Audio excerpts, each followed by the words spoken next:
The sun goes down, the stars come out, and all that counts is here and now. My universe will never be the same. I'm glad you came. I think I just came.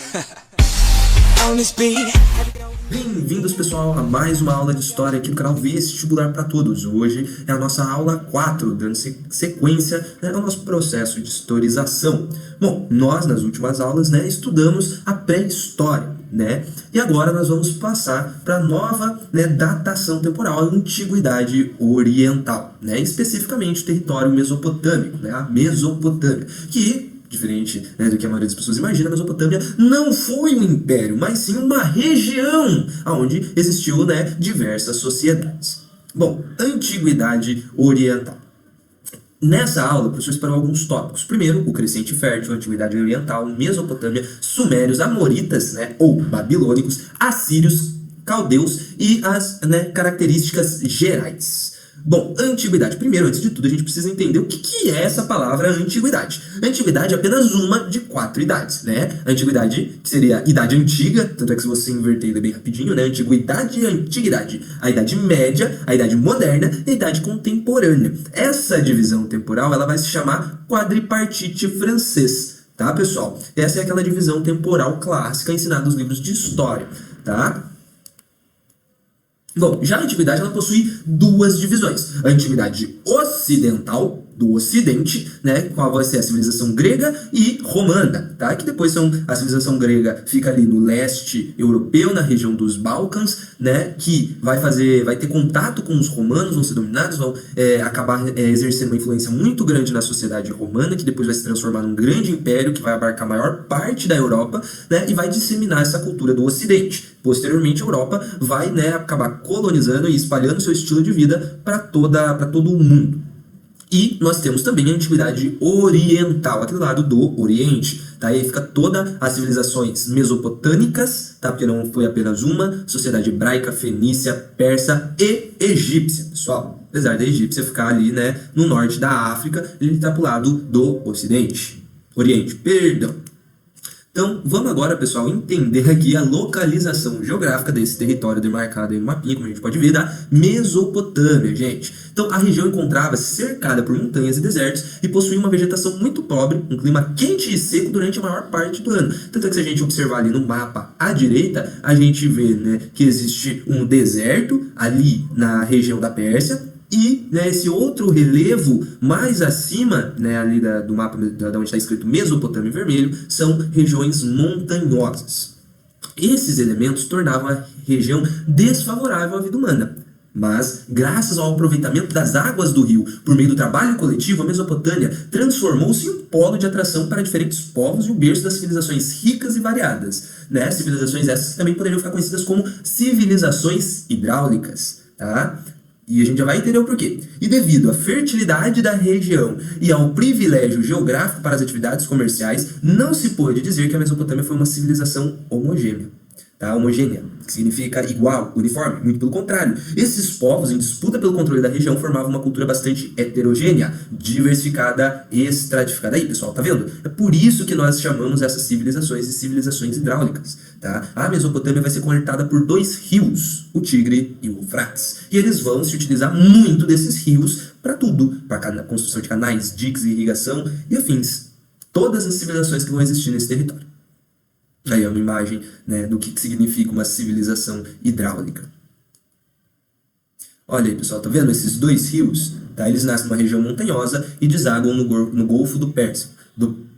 Golfo Pérsico, perdão. Tá? Aqui é a Arábia e logo acima a gente tem esses 2 rios que vão formar esse território em verde aí que a gente conhece como Mesopotâmia. Lembre-se, olhem lá o topo, o rio nasce no continente e vai até o Golfo do Pérsia, o Golfo da Pérsia. Vejam que ao norte, tá? Quanto mais ao norte, mais distante são esses 2 rios, e o que vai impactar no desenvolvimento das sociedades nesses 2 rios. Enquanto lá na Foz, eles são mais próximos, o que vai dar ainda mais vantagem geográfica para as civilizações do sul. Bom, a Mesopotâmia é a região entre 2 rios, o Tigre e o Eufrates, como o professor explicou, e foi um nome dado pelos gregos às terras do Oriente Médio cortadas pelo rio Tigres e Eufrates. Então, os mesopotâmicos, eles não vão se auto-intitular mesopotâmicos, não foram eles que criaram esses nomes, mas sim um nome dado pelos gregos. Então aqui, pessoal, o professor trouxe aqui alguns dos povos, tá, que habitavam a Mesopotâmia. Os sumérios, os acádios, os amoritas ou babilônicos, né? Eles vão ser muito mais conhecidos como babilônicos, mas também, né, Babilônia, na verdade, é o nome da sua capital, e eles vão ser chamados de babilônicos, mas eles se autoproclamavam amoritas. Os assírios e os caldeus. Olha que legal, pessoal, um mapa da Mesopotâmia como um todo.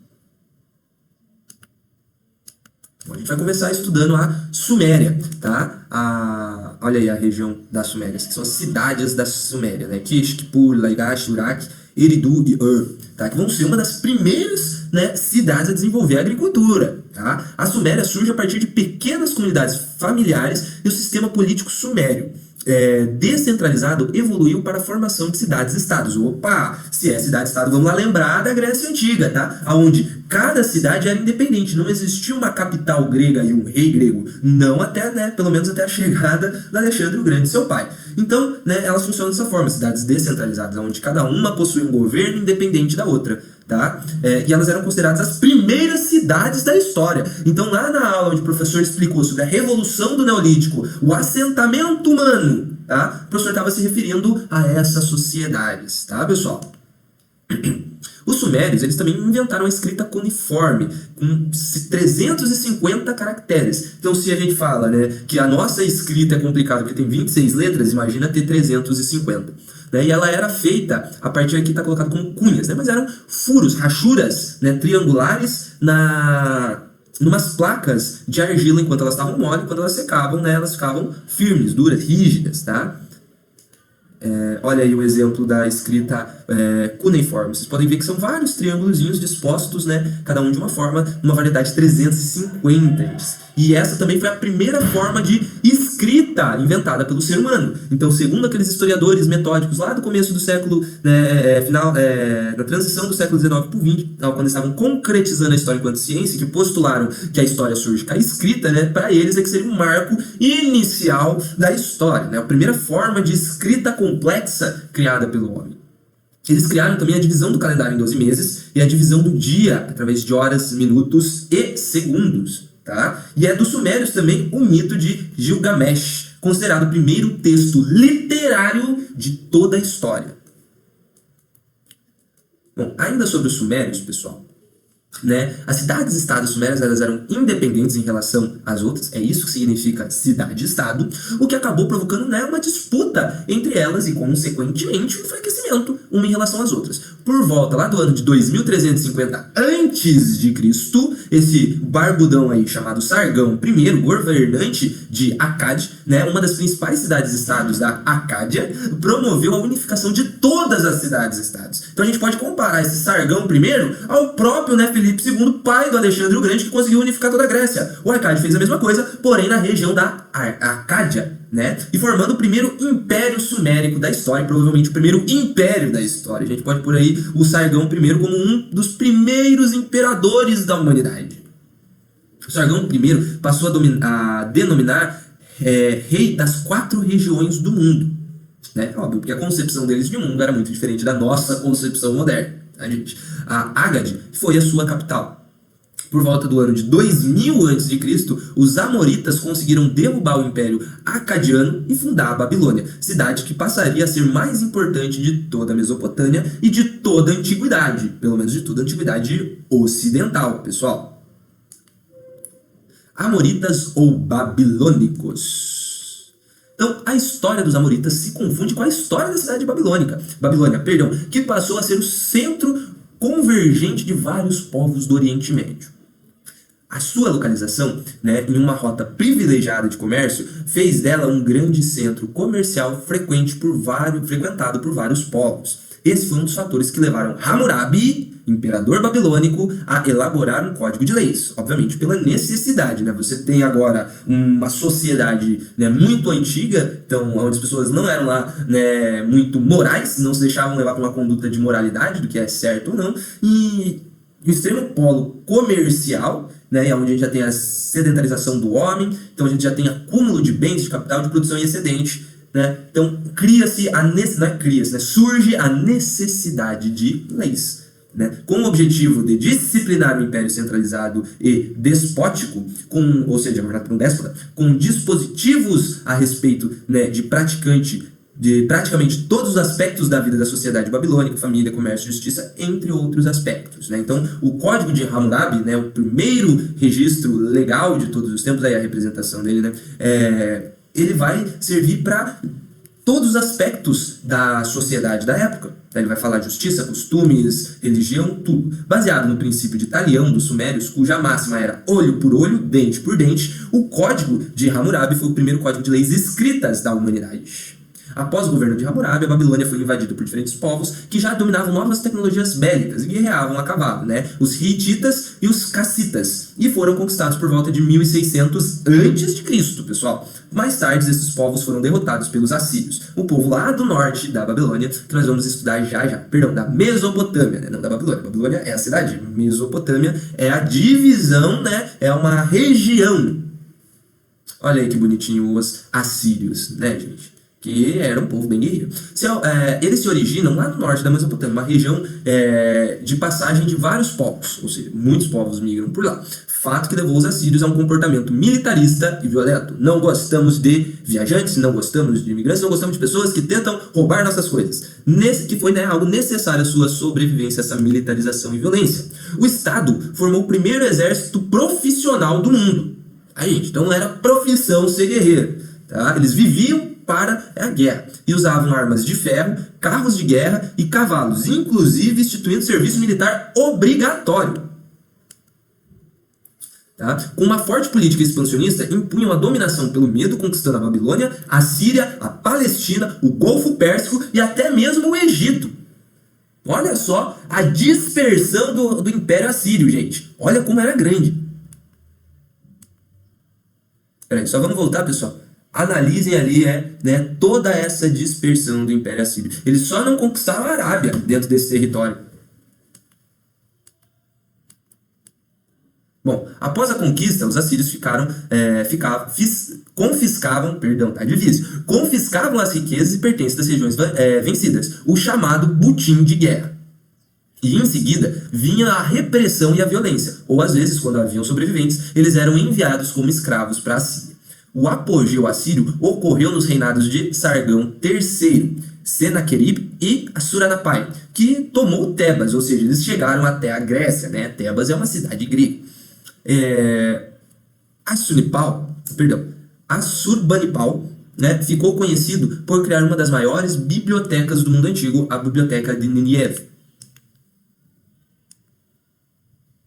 Olha, pessoal, que bonita essa pintura, essa representação, né, desses povos antigos da Mesopotâmia. E olha como dá pra gente ver, né, o seu desenvolvimento arquitetônico, como ele era belo. Bom, as rebeliões constantes promovidas pelos povos dominados enfraqueceram o Império Assírio e assim eles foram dominados pelos caldeus liberados por Nabucodonosor. Né? Isso lá em 612 a.C., tá? Os caldeus atacaram e destruíram Nínive, a capital da Assíria, e nesse episódio ficou conhecido como a Batalha de Nínive ou a Queda de Nínive.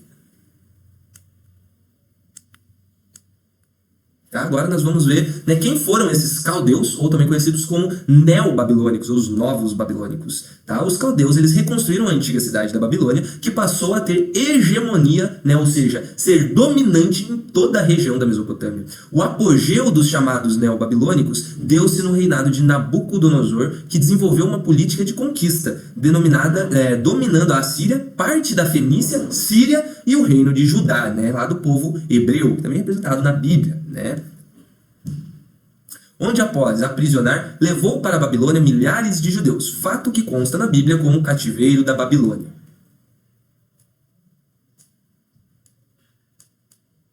Bom, Nabucodonosor construiu grandes obras públicas, destacando-se, né, os jardins suspensos da Babilônia, que os gregos consideraram mais tarde como uma das maravilhas do mundo, e a Torre de Babel. O Império Neobabilônico não sobreviveu muito tempo à morte de Nabucodonosor, e em 1539, tá, os persas, comandados pelo seu rei Ciro I, ou Ciro o Grande, invadiram e conquistaram a Babilônia. E a partir daí, toda a Mesopotâmia passaria a pertencer ao Império Persa. que vai ser também um grande expansionista, que só vai vir, o Império Persa só vai vir a cair lá, né, pelas mãos do Alexandre o Grande, pessoal. Características econômicas agora dessa região. Bom, a base econômica era a agricultura e a pecuária. Não havia moedas cunhadas na economia mesopotâmica, né, pessoal? Ou seja, nada de trato financeiro. E a agricultura era inicialmente de subsistência, mas evolui para a produção de excedente, dando origem ao comércio. A exportação de cereais, instrumentos de metal, tecidos, era equilibrada pela importação de diversas matérias-primas não existentes na região, buscadas na região da Índia e da Pérsia. Esse desenvolvimento comercial acarretou o aprimoramento de um sistema financeiro com presença de bancos e instituições de crédito. Olha só como eram complexas e evoluídas essas civilizações, gente. Ainda sobre a economia, né? Para lembrar, agricultura, pecuária, comércio era na base do escambo, né? Não existia moeda, então era um recurso trocado pelo outro. A gente tinha artesanato e também algum princípio do que, né, a gente conhece hoje como manufatura. Aqui está esse termo manufatura, mas a gente tem que lembrar que ainda é um início da manufatura moderna. Pessoal, bom, então vamos entender agora a política dessas sociedades. A base política das sociedades, né, mesopotâmicas eram as cidades-estados, cidades independentes, cada qual com suas próprias leis e costumes, governados por um chefe supremo, um rei, né? Também o rei nessa região vai ser chamado de Patsi, que exercia autoridade política e religiosa, assim como, né, 99% das sociedades da antiguidade, elas eram monarquias teocráticas. Tá? O rei, né, o Patsi, também vai ter um importante papel na religião. E a partir de Sargão I, com o primeiro império unificado da Mesopotâmia, o poder local foi submetido ao poder central, dando início ao que a gente conhece como despotismo oriental, né? Porque é governado por um déspota. Uma representação do Sargão I. Bom, característica crucial para a análise das civilizações hidráulicas é a organização descentralizada da política mesopotâmia, em contraponto à centralização política existente no Egito dos faraós. Quem ocupa o cume da pirâmide social são os nobres, os sacerdotes e os funcionários do Estado, né? Como de praxe imaginado, né? Na camada intermediária e mais numerosas estão os camponeses, artesãos e os comerciantes. Oh, meu Deus, que novidade! Nunca passou pela minha cabeça que essa sociedade poderia se dividir dessa forma. A base da pirâmide são os escravos, que serão prisioneiros de guerra ou pessoas que não puderam pagar suas dívidas. Né? Clássico, pessoal. Divisão social clássica, pirâmide social clássica. Tá? Nobres, sacerdotes, altos funcionários, pessoas influentes no topo, camponeses e artesãos no meio, e os escravos, né, lá embaixo, abaixo de todos. Bom, vamos lá, pessoal. Durante o governo de Hammurabi, consagrou-se a divisão da sociedade em 3 grandes categorias. O Ailum, né, homens livres de elevada posição social, aí seriam sacerdotes, latifundiários, ricos, comerciantes. O Mushkinum, né, homens livres de média posição que trabalhavam como servidores nos palácios, né, então servidores seriam os servos, pessoas que servem, e também os artesãos, pequenos escravos. E a gente tem os escravos mesmo, que né, são os prisioneiros de guerra, pessoas que não conseguiram pagar suas dívidas e se tornaram propriedade do seu credor, tá, gente? E lembrando, a diferença de servo e escravo. O servo, ele tá ali, né, exercendo aquele papel de servidão por um interesse, né, ou seja, para habitar aquela terra, ou por uma questão cultural, enquanto o escravo, ele não tá ali pelo interesse próprio dele. Ele é um objeto, uma propriedade de alguém. Ele não tem lá muita escolha. Tá, gente? E normalmente a escravidão por dívida durava certo período estipulado pelo juiz em questão. Então, né, a gente já vê que a escravidão já era legal. Tá? Legal no sentido não legal de bom, ai que massa, né, mas no sentido burocrático da coisa. Tinha leis para reger essa escravidão. Olha que interessante, as representações de divindades, né, mesopotâmicas. Bom, os mesopotâmicos eram extremamente religiosos, e sua cultura era fundamentada nessa religiosidade. Tá? Eram politeístas e seus deuses possuíam formas e sentimentos humanos. Cada cidade possuía um deus protetor que era transformado em um deus supremo quando a cidade protegida por ele se tornava a capital de um império. Quando os babilônicos construíram impérios, né, por exemplo, o deus Marduk passou a ser a principal divindade de toda a Mesopotâmia. Né, o deus principal, e olha que interessante, ele é um deus humano, né, porém com asas. Algo que também vai ser incorporado de cultura de diversos povos, vai servir de influência para representações iconográficas, tá, pessoal? Agora sim, uma revisão, tá, aquele mesmo quadrinho de volta, mas pra gente rever. Bom, então vamos lá, os sumérios, que viveram do ano 3000 a.C. a 2550, eles possuíam cidades-estados independentes, né? E as primeiras cidades, sendo consideradas as primeiras cidades da humanidade, Uruk, Nippur, Lagash. E a gente tem também o Patsi, né? Que vai ser o rei, vai ser o nome do rei. A centralização do poder político, militar e religioso. A gente vai ter classes, né, sendo as dominantes, os sacerdotes, a burocracia administrativa e a burocracia e administrativa. A gente vai ter o desenvolvimento da escrita cuneiforme, a invenção da roda. Olha só, hein, pessoal, que avanço. A gente vai ter os acádios, tá? Que eles vão conquistar e unificar as cidades sumerianas. Aí, graças ao Sargão I, ele vai criar o Império Acádio-Sumeriano, porque não é só da região da Acádia, mas eles anexam a Suméria também. A absorção e síntese da cultura suméria, curta duração por causa das revoltas e das invasões estrangeiras, e eles têm o seu início lá em 2550, tá? A gente tem os amoritas, ou babilônicos, né, cujo principal rei foi o Hammurabi, da cidade da Babilônia, tá? Que vai realizar a conquista da Mesopotâmia, formando o Império Babilônico, e eles vão ser responsáveis também pela criação do mais antigo sistema de escrita e de leis, tá? Que vai ser o Código de Hammurabi, tá? E eles tiveram seu declínio, né, a partir da morte do Hammurabi, a fragmentação política, né, e as invasões estrangeiras. Depois a gente vai ver o apogeu dos assírios lá em 1300, né, os assírios viveram lá entre 1300 a 612.